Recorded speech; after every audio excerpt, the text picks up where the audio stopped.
এক নম্বর হাদিস শরীফ আখলিস দীনাকা ইয়াকফিকাল আমালুল কালিম। হাদিস শরীফের অর্থ তোমার ঈমানকে খাঁটি করো, অল্প আমলি নাজাতের জন্য যথেষ্ট হইবে।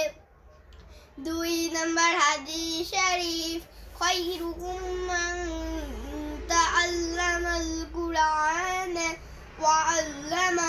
হাদিস শরীফের অর্থ তোমাদের মধ্যে সর্বোত্তম ওই ব্যক্তি যে কুরআন মাজিদ শিক্ষা করে এবং অপরকে শিক্ষা দেয়।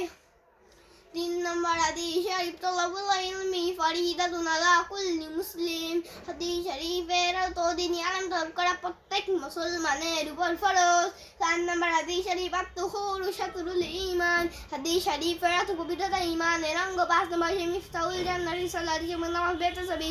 ছয় নম্বর আউয়ালু মা ইউহাসাবু বিহিল আবদু ইয়াউমাল কিয়ামাতি। সালাত শরীফের অর্থ কিয়ামতের দিন সর্বপ্রথম নামাজের হিসাব হবে। সাত নম্বর ফাদলুল আলিম আল আবিদি কাফাদলিহি আলা আদনা। আমার মতো বলতে পারবে একজন খাঁটি আলেমের মতো বাজাতে পারো। আট নম্বর হাদিস শরীফ